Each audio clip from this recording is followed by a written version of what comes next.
Et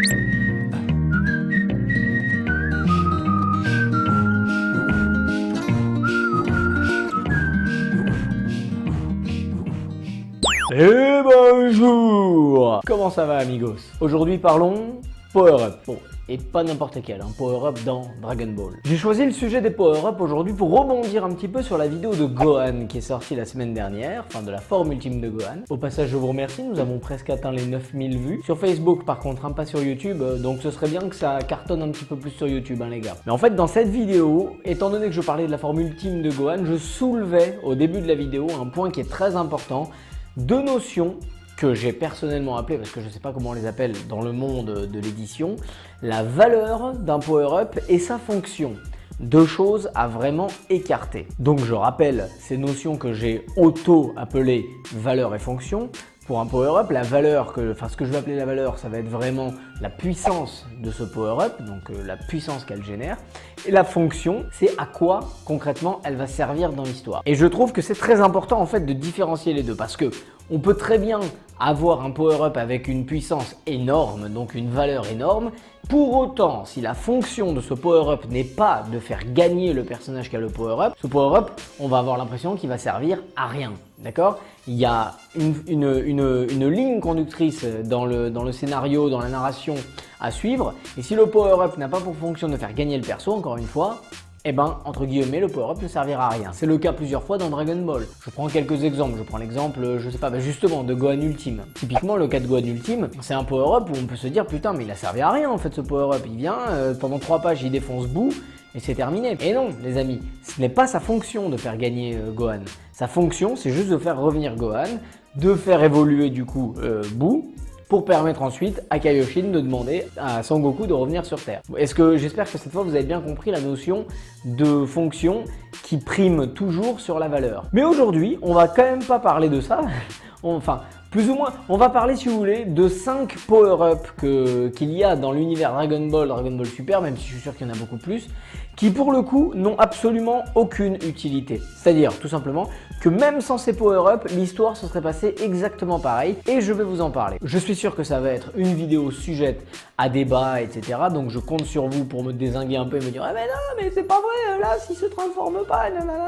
Je vous le dis, j'ai analysé un petit peu avant, donc on va y aller. Et avant d'y aller, déjà, n'oubliez pas de me mettre un pouce sur cette vidéo, que vous soyez sur Facebook ou YouTube, vous me mettez un petit like. Et également de vous abonner sur la page Facebook Yaniv avec un V, la chaîne YouTube Yaniv avec un V, et bien sûr l'Instagram Yaniv avec un V, sur lesquels je publie tous les jours des devinettes Dragon Ball qui ressemblent à ça. Vous allez avoir 10 secondes pour répondre à la question suivante.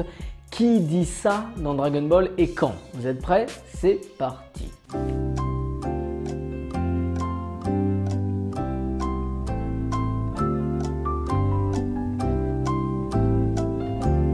Bien, maintenant que vous avez répondu à ces devinettes, on va pouvoir se lancer sur les 5 power-ups qui sont pour moi complètement inutiles dans Dragon Ball.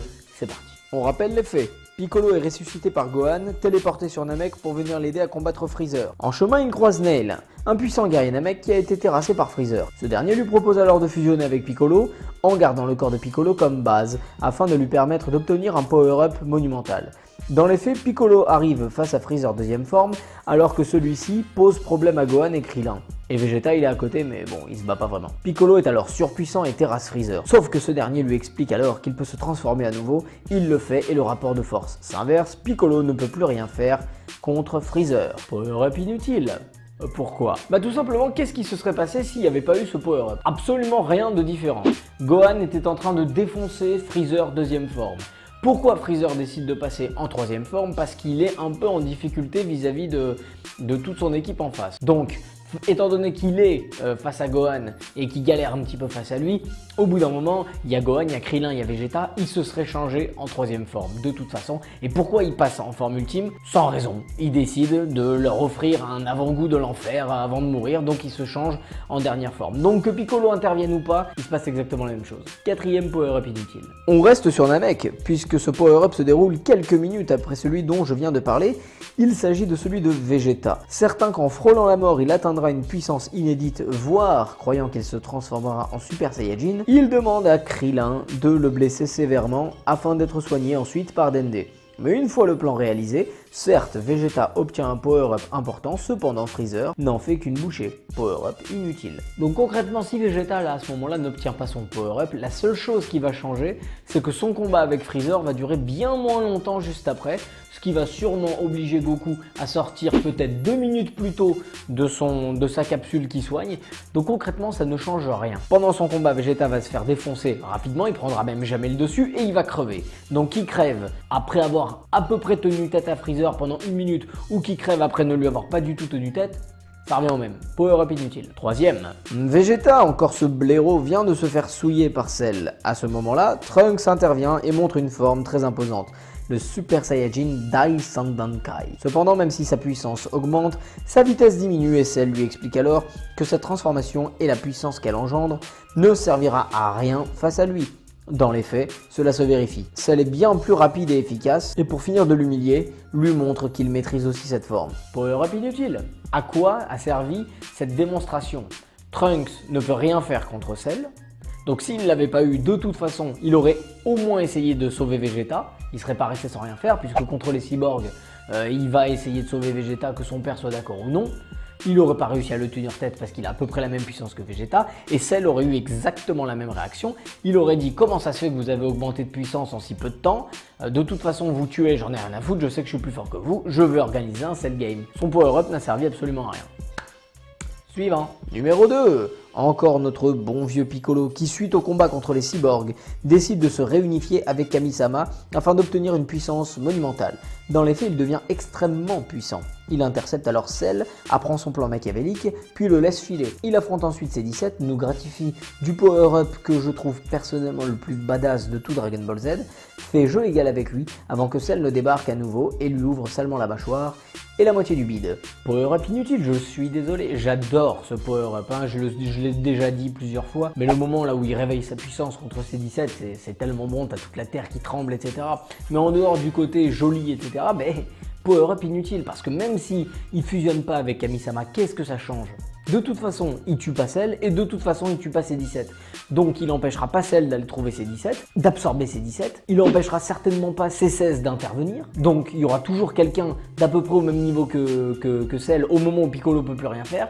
Et quand il peut faire quelque chose, il ne fait rien. La seule chose qui change, c'est qu'à la limite, on connaît le plan de Cell. On sait pourquoi il est là. Mais tu vas pas me dire que Kami-sama qui surveille la Terre H24 n'aurait pas repéré Cell et n'aurait pas envoyé Goku ou n'importe qui aller prendre des informations. Même lui, il aurait eu des informations, Kami-sama, il le sait. Donc ce power-up est complètement inutile. Et le power-up inutile numéro 1 ne nous vient pas de Dragon Ball Z, mais de Dragon Ball Super. Et il ne s'agit pas d'un gentil, il s'agit d'un méchant. Vous avez tous compris, j'imagine de qui il s'agit de Golden Frieza. Et je rappelle le contexte. Freezer est ressuscité et décide d'envahir la Terre pour se venger de Goku. Il surpasse largement les Z-Team dans sa forme initiale. Goku et Freezer se bagarrent pendant un moment, Freezer en forme finale et Goku reste en forme normale, mais le surpasse largement. Du coup, pour faire un peu d'esbrouf, les deux décident de se transformer. Goku montre sa forme SSJ Blue, quant à Freezer, il dévoile sa forme Golden Freezer. Sauf que malgré cette transformation, il réalise qu'il ne peut rien faire contre Goku ni contre Vegeta sous cette forme. Power-up inutile. Le film aurait fini exactement de la même manière que Freezer et sa transformation ou pas. Le but d'une transformation, c'est de dépasser l'ennemi, on est bien d'accord. Sauf qu'à partir du moment où les deux se transforment au même moment, c'est-à-dire que Goku est Blue, l'autre est Golden, Goku est plus fort. Freezer ne prend jamais le dessus sur Goku, il prend le dessus peut-être 10 minutes. Allez, de combat, et puis après Goku se rend compte qu'en fait sa puissance à Freezer ne fait que baisser, il se rend compte qu'en fait il maîtrise pas la transformation Golden, et donc du coup il a gagné le combat. Après il n'y a plus besoin de se battre, puisque Vegeta arrive, vous connaissez la suite, il reprend sa forme normale, Freezer il fait détruire la Terre, Whis fait revenir 3 minutes en arrière, etc., etc. Mais concrètement tu lui enlèves sa forme, Goku ne se change pas en Blue, et le rapport de force est exactement le même. Goku est plus fort que Freezer. Et c'est pas parce qu'il prend sa forme Golden qu'il devient d'un coup plus fort que Goku, non, Goku reste plus fort que lui, donc cette transformation ne sert à rien. Et pourquoi j'ai fait cette vidéo les amis? Pour vous faire comprendre que des power-up ont plusieurs fonctions, d'accord? Là, typiquement, tout ce que je viens de citer, effectivement, l'histoire n'aurait pas changé énormément si les power-up n'étaient pas intervenus.